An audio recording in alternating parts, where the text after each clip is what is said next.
Halo, perkenalkan saya Ambar Nurmalida.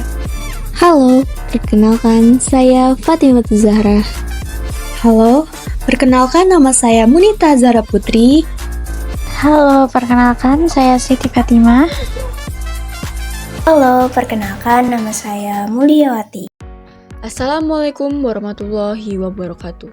Selamat pagi dan salam sejahtera untuk kita semua.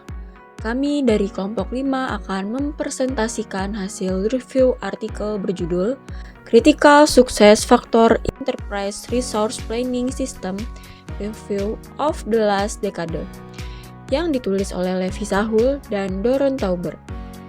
Sebagai pembuka, izinkan saya menyampaikan bahwa sistem ERP atau Enterprise Resource Planning adalah perangkat lunak yang menyatukan berbagai proses bisnis di sebuah perusahaan ke dalam satu sistem terpadu. ERP berperan penting dalam efisiensi proses produksi, pengelolaan data, dan pengambilan keputusan. Namun, implementasinya tidak selalu berjalan lancar. Oleh karena itu, artikel ini meninjau faktor-faktor keberhasilan utama atau critical success factor dalam implementasi ERP berdasarkan 341 studi ilmiah selama 1 dekade terakhir.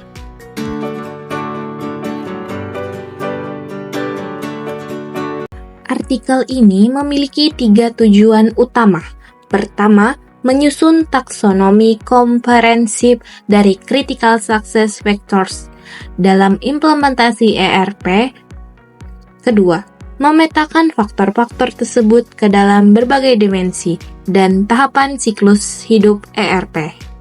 Ketiga, menyoroti studi-studi yang mengevaluasi CSF berdasarkan fase implementasi atau keseluruhan siklus ERP.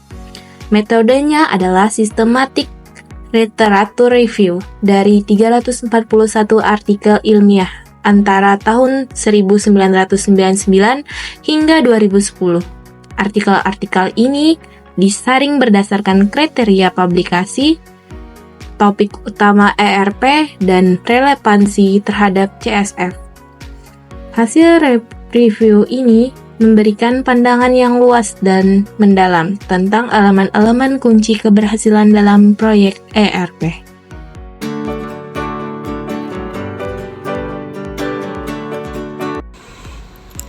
Dimensi dan taksonomi CSVS. Selanjutnya, kita masuk ke dalam taksonomi dan dimensi CSVS. Sahul dan Tauber mengklasifikasikan CSVS ke dalam beberapa dimensi seperti dimensi strategis dan taktis, organisasi besar versus UKM, sektor publik versus swasta, negara berkembang versus negara maju, faktor teknologi, budaya, dan vendor.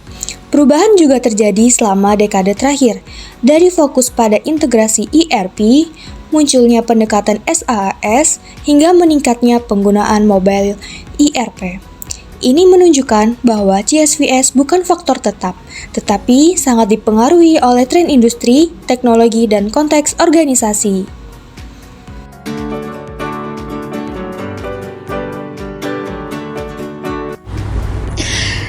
Dalam implementasi ERP, artikel ini membagi siklus hidup ERP ke dalam beberapa tahap. Pertama, perencanaan awal dan seleksi sistem.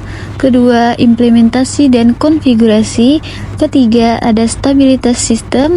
Dan yang keempat yaitu pemeliharaan dan pengembangan lanjutan. Setiap tahap memiliki CSVS yang berbeda. Misalnya, pada tahap awal, dukungan manajemen dan kesesuaian organisasi sangat krusial. Sedangkan pada tahap pemeliharaan, faktor seperti pelatihan pengguna, fleksibilitas sistem, dan upgrade teknologi lebih dominan. Artikel ini menekankan bahwa keberhasilan proyek ERP harus dilihat secara holistik, bukan hanya di awal implementasi saja.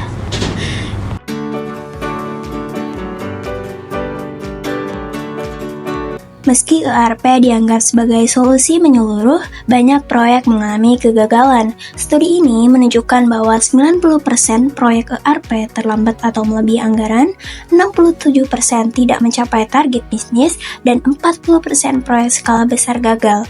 Penyebabnya antara lain yakni kesalahan manajerial, masalah budaya organisasi, kurangnya pelatihan, dan kompleksitas teknologi. Sehingga dapat disimpulkan bahwasanya identifikasi dan pengelolaan critical success factor di tiap fase siklus hidup ERP sangat penting untuk memastikan keberhasilan jangka panjang. Audio Jungle.